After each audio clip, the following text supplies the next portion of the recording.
உசோப் pirates காயாவை protect பண்ண பயங்கரமாக try பண்ணுறாங்க. ஆனால் அவங்களால முடிஞ்சா அதை தெரிஞ்சுக்க வீடியோ ஸ்கிப் பண்ணாமல் பாருங்க.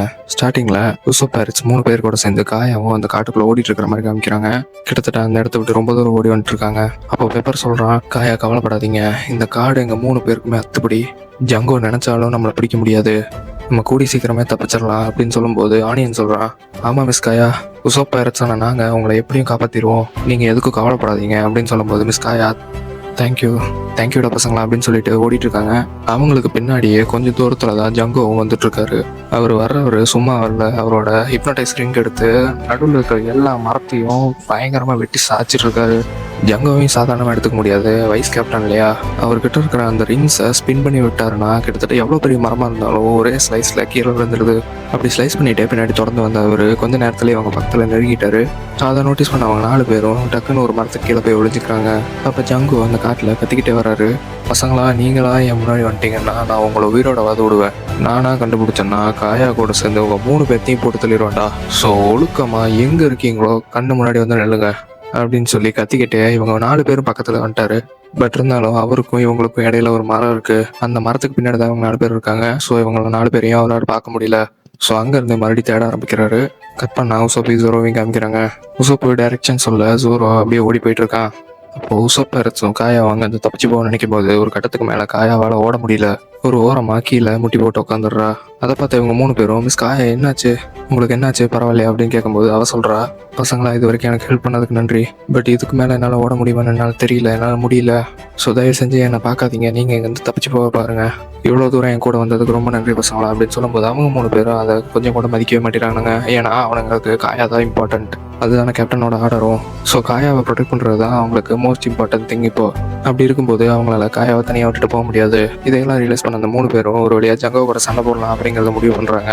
அதை கேட்ட காயா, சண்டை போட போறீங்களா, அதுவும் ஜங்கோ கூடயா, நீங்கள் 3 பேரும் அவனுக்கு கால் தூசிடா, உங்களை ஈஸியாக அவன் கொன்றுவான், தயவு செஞ்சு அந்த தப்பை மட்டும் பண்ணாதீங்க அப்படின்னு சொல்லும்போது அவங்க 3 பேர் சொல்கிறாங்க, நாங்கள் உசோப் பைரட்ஸ் மிஸ் காயா, நாங்கள் சண்டை போடுறது சாகிறதுக்காக இல்லை, நம்ம சண்டை போடுறது வாழ்கிறதுக்காக, ஸோ எங்களுக்கு எதுவும் ஆகாது அப்படின்னு சொல்லிட்டு அங்கேருந்து போகிறாங்க.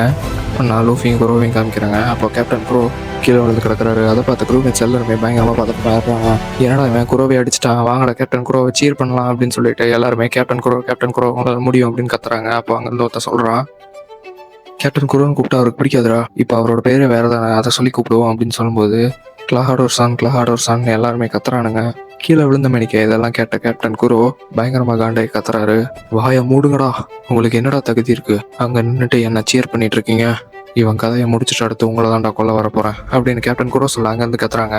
கேப்டன் குரோ நாங்கள் என்ன பண்ணோம், இன்னும் டைம் இருக்குல்ல, நம்ம பிளான் எக்ஸிக்யூட் பண்ண இன்னும் டைம் இருக்கு, நாங்கள் இப்போ கூட வில்லேஜுக்கு போய் எல்லாத்தையும் துவம்சம் பண்றோம் அப்படின்னு சொல்லும்போது கேப்டன் குரோ சொல்றாரு, உங்க ஒருத்தரையும் உயிரோட வர மாட்டேன்டா, ஜங்கோவையும் சேர்த்து தான் சொல்றேன், உங்களோட பணம் மட்டுமே எனக்கு போதும், நான் இங்க கதை கட்டி ஏதாவது சொல்லி உங்க எல்லாத்தையும் நான் சமாளிச்சுப்பேன், நீங்க தான் போய் துவம்சம் பண்ணணுங்கிற அவசியம்லாம் இல்லை, நீங்க எல்லாருமே வேஸ்ட்ரா, ஒன்றுத்துக்கல்லாக்கி இல்லாதவங்க அப்படின்னு சொல்லும்போது அவங்க ரியலைஸ் பண்றாங்க.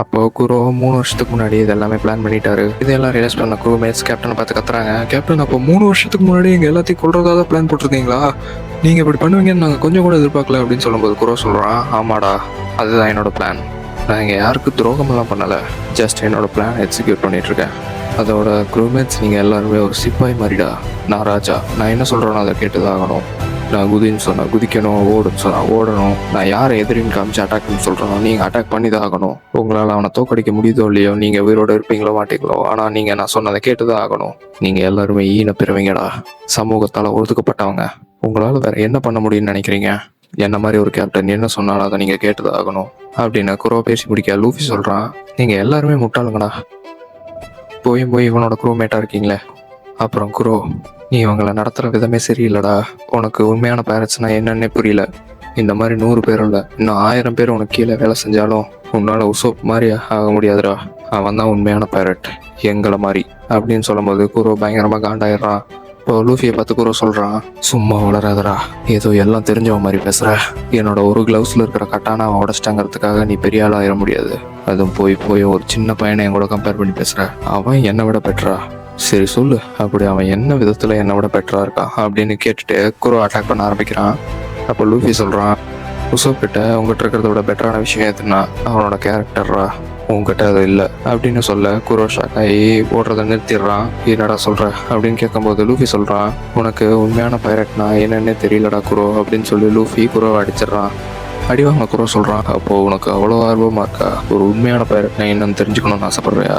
காமிக்கிறேன், ஒரு உண்மையான பைரட்டோட கொடூரம் என்னங்கிறத காமிக்கிறேன், சாவை நேருக்கு நேர் கொண்டு வரேன், முடிஞ்சா இதை சமாளிடா அப்படின்னு சொல்லி குரோ அவனோட அடுத்த ஸ்பெஷல் டெக்னிக் யூஸ் பண்றான். குரோ தன்னோட கைகளை ரெண்டையும் கீழே சாய்ச்ச மாதிரி அப்படி நடத்த வர ஆரம்பிக்கிறான். இந்த ஸ்டெப்பை பார்த்து எல்லாருமே ஷாக் ஆகுறாங்க. பிகாஸ் அந்த குரோமேட்ஸுக்கு தெரியும் இந்த டெக்னிக் என்னன்னு. இது குரோவோட ட்ரம்ப் கார்டுன்னு வச்சுக்கலாம், அதாவது அவரோட ஃபைனல் டெக்னிக். இதை யூஸ் பண்ணாருன்னா கண்டிப்பா அங்க பெரிய பிரச்சனை நடக்குதுன்னு அர்த்தம். ஸோ இதை நோட்டீஸ் பண்ண எல்லாருமே பயங்கரமா கத்த ஆரம்பிக்கிறாங்க. கேப்டன் குரோ அங்க ஒரே ஒருத்தன் தானே இருக்கா, இந்த டெக்னிக்கை யூஸ் பண்ற அளவுக்கு அங்க என்ன பிரச்சனை, இதை யூஸ் பண்ணி தான் அவன் அடிக்கணுமா? கேப்டன் குரோ நீங்க கண்ட்ரோலை இழந்துருவீங்க அப்படின்னு சொல்லி கத்துறாங்க எல்லாரும். லூஃபி அவங்க எல்லாருமே நோட்டீஸ் பண்ணிட்டு இங்க என்ன நடக்குதுன்னு பார்த்துட்டு இருக்கும்போது குரோ திடீர்னு மாயமா மறைஞ்சிடறான். அப்படி குரோ மறைச்ச அந்த இடத்துல இருந்து ஒரு புழுதி கிளம்புது. அந்த புழுதி நேரா அந்த மலைச்சரிவுல கீழே இறங்கி அந்த பிளாக் கேட் க்ரூமேட்ஸ் கிட்ட போகுது. அப்பதான் நாமி அந்த கப்பலை விட்டு வெளியே வரா. அதாவது அந்த பிளாக் கேட் பைரட் ஷிப்குள்ள இருந்து நாமி வெளியே வரா. அங்க எதுக்கு உள்ள போனான்னா அங்க இருக்கிற ட்ரெஷர் எல்லாம் எடுத்துட்டு வரதுக்காக தான் அங்க உள்ள போயிருக்கா. வெளியே வந்தவன் இந்த ஃபைட் முடிஞ்சிருச்சா அப்படின்னு எட்டி பார்க்குறா. அப்போதான் கீழே பார்க்கும்போது அந்த புழுதி நேராக அந்த க்ரூமேட்ஸ் கிட்ட வருது. அப்படி அந்த புழுதி இவங்க எல்லாத்தையும் டச் பண்ண உடனே அந்த க்ரூமேட்ஸில் ஒவ்வொருத்தராக வெட்டுப்பட்டு கீழே விழுகுறாங்க. அடுத்து யாருக்கு வெட்டு விழுக போகுதுன்னு தெரியல. அந்த அளவுக்கு வேகமாக குரோ நகர்ந்துட்டு இருக்காரு.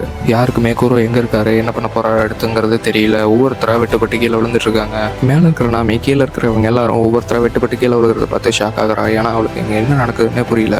ஆனால் குரோ அதோட விடலை. அங்கேருந்து நேராக லூஃபி கிட்டையும் போய் லூஃபியை வெட்டுறான். லூஃபியும் 2-3 தடவை அடி வாங்குறான். பிகாஸ் குரோவோட மூமெண்ட்டை அவன் கவனிக்கிறான். அப்படி கொஞ்ச நேரத்திலேயே லூஃபி குரோ எங்க இருக்கான்னு கண்டுபிடிச்சு அவனோட காலரை பிடிச்சி தூக்கி கீழே அடிக்கிறான். குரோவை நிறுத்துறான். அப்போ குரோ எந்திரிச்சு சொல்றான், பரவாயில்ல என்ன நீ நிறுத்திட்ட, இல்லைன்னா இன்னொரு மிச்சம் மீதி இருக்கிறவனும் செத்து போயிருப்பானுங்க. பட் இருந்தாலும் நான் இதோட விட போறதில்ல, ஏதாவது சொல்லணும்னு நினைக்கிறியா அப்படின்னு குரோ கேட்க லூஃபி சொல்றான், ஆமாடா என்ன ஆனாலும் உன்ன மாதிரி ஒரு பைரட்டை நான் ஆக மாட்டேன் அப்படின்னு லூஃபி சொல்ல குரோ சொல்றான், நீ நினைச்சாலும் ஆக முடியாதுடா, ஏன்னா நீ தங்கையே சாக போறியே அப்படின்னு சொல்லி மறுபடியும் அந்த ஸ்பெஷல் அட்டாக்கை யூஸ் பண்ண ஆரம்பிக்கிறாரு. இந்த அட்டாக்கு பேரு out of the back attack. மறுபடியும் குரோ அந்த வாக்க ஸ்டார்ட் பண்ண உடனே லூஃபி நோட்டீஸ் பண்ணிட்டான். மறுபடியும் அந்த அட்டாக் யூஸ் பண்ண போறான்ட்டு லூஃபி மறுபடியும் குரோவை பிடிக்கிறதுக்குள்ளேயே குரோ அங்கிருந்து நகர்ந்துட்டான். கிட்டத்தட்ட வேகமா மறைஞ்சு காத்துல காணாம போயிட்டான். கட் பண்ணா காட்டுக்குள்ள ஜங்கோவை அந்த 4 பேரையும் காமிக்கிறாங்க. ஜங்கோ கிட்டத்தட்ட அவங்க 4 பேரையும் நெருங்கிட்டாரு. இப்போ இவங்க 3 பேரும், அதாவது இந்த உசோப் பைரட்ஸ் 3 பேரும் ஜங்கோவை பிடிக்கிறதுக்காக ஒரு சின்ன ட்ராப் செட் பண்ணி வச்சிருக்காங்க. ஆனா ஜங்கோ அதை நோட்டீஸ் பண்ணவே இல்லை.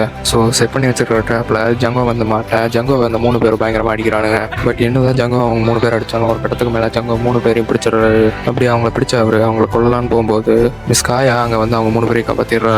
ஜங்கோட ஹிப்னோடைசர் இங்க கீழே கிடந்திருக்கு. அதை எடுத்து அவளோட கழுத்துல வச்சுட்டு ஜங்கோ மிரட்டுறா. அவங்க 3 பேர் விட்டுருங்க, இல்லைன்னா நான் என்னையவே நான் கொண்டுப்பேன் அப்படின்னு சொல்லும்போது ஜங்கோ வேணா அப்படி மட்டும் பண்ணிடாத, நீ இன்னும் அந்த உயிரில் சைன் போடவே இல்லை, நீ இங்கே செத்து போயிட்டீங்கன்னா அப்புறம் கேப்டன் குரோக்கு என்னால் பதில் சொல்லவே முடியாது.